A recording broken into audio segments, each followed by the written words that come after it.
আমি কিবলামুখী হয়ে 2 রাকাত ঈদুল আজহার ওয়াজিব নামাজ অতিরিক্ত 6 তাকবীরের সহিত আদায় করতেছি। আল্লাহু আকবার। এটা হয়ে গেল ঈদুল আজহার নামাজের নিয়ম। আলহামদুলিল্লাহ। সম্মানিত দর্শক শ্রোতা, ঈদের নামাজ এমন একটি ইবাদত যে ইবাদতে যে নামাজে আজান দেওয়ার প্রয়োজন পড়ে না, সাথে সাথে একামত দেওয়ারও প্রয়োজন পড়ে না। তবে আজ আমরা ঈদের নামাজ কিভাবে আদায় করতে হয় এবং ঈদের নামাজের নিয়াতটা কি সে বিষয়ে আমরা জেনে নেব। ঈদের নামাজের নিয়াত হলো, ঈদুল আজহার নামাজের নিয়াত হলো যে আমি কিবলামুখী হয়ে 2 রাকাত ঈদুল আজহার ওয়াজিব নামাজ অতিরিক্ত 6 তাকবীরের সহিত আদায় করতেছি। আল্লাহু আকবার। এটা হয়ে গেল ঈদুল আজহার নামাজের নিয়াত। আসুন তাহলে ঈদুল আজহার নামাজ কিভাবে আদায় করতে হবে সেটা জেনে নিই। প্রথমে তাকবীরে তাহরিমা আল্লাহু আকবার বলে হাতটা বাঁধতে হবে। এরপরে সানা পড়তে হবে, সুবহানাকাল্লাহুম্মা ওয়া বিহামদিকা ওয়া তাবারাকা ইসমুকা ওয়া তাআলা জাদ্দুকা ওয়া লা ইলাহা গায়রুক। এরপরে অতিরিক্ত 3টি তাকবীর দিতে হবে, যে জায়গায় সচরাচর মানুষ ভুল করে বসে।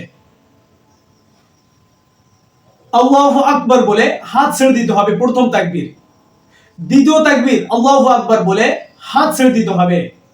তৃতীয় তাকবীর আল্লাহু আকবার বলে হাতটাকে বেঁধে ফেলতে হবে। এরপরে সূরা ফাতিহার সাথে অন্য আরেকটি সূরা, যে সূরাটি মুখস্থ রয়েছে সেই সূরাটি পড়তে হবে। আর যদি আপনি মুক্তাদি হন তাহলে সেক্ষেত্রে আপনার সূরা পাঠ করা লাগবে না। ইমাম সাহেব যে সূরাটি পড়েন সেটাই মুক্তাদির জন্য, মুসাল্লির জন্য যথেষ্ট হয়ে যাবে।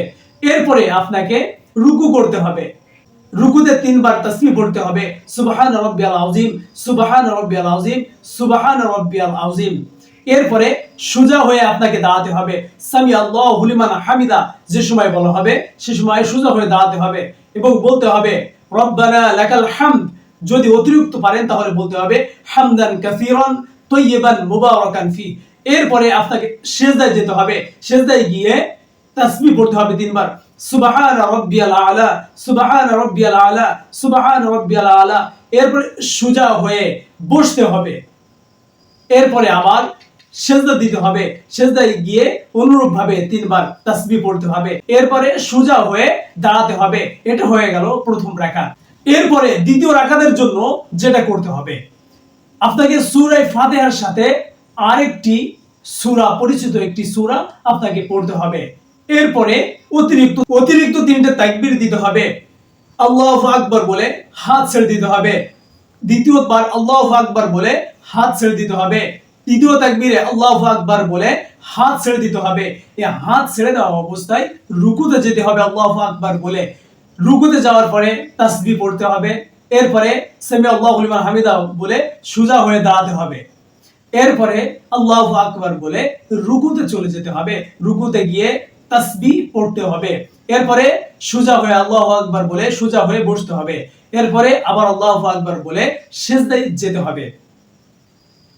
এরপরে তাসবিহ পাঠ করার পরে আল্লাহু আকবার বলে সোজা হয়ে বসতে হবে। এরপরে পরিপূর্ণভাবে আত্তাহিয়াতু পড়তে হবে। এরপরে দুরূদ শরীফ পরিপূর্ণভাবে পড়তে হবে।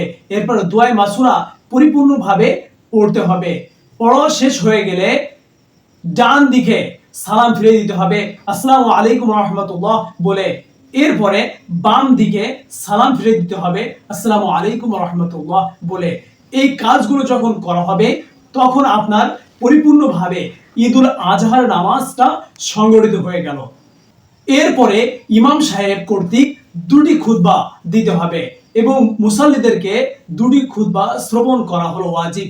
কোন প্রকার খুতবা চলাকালীন কথা বলা যাবে না। এরপরে যখন মোনাজাত করা হবে তখন মোনাজাতে শরীক হয়ে আল্লাহ তাআলার কাছে চাইতে হবে। মোনাজাত শেষ করা হয়ে গেলে হয়ে গেল ঈদের নামাজ পরিপূর্ণভাবে আদায় করা।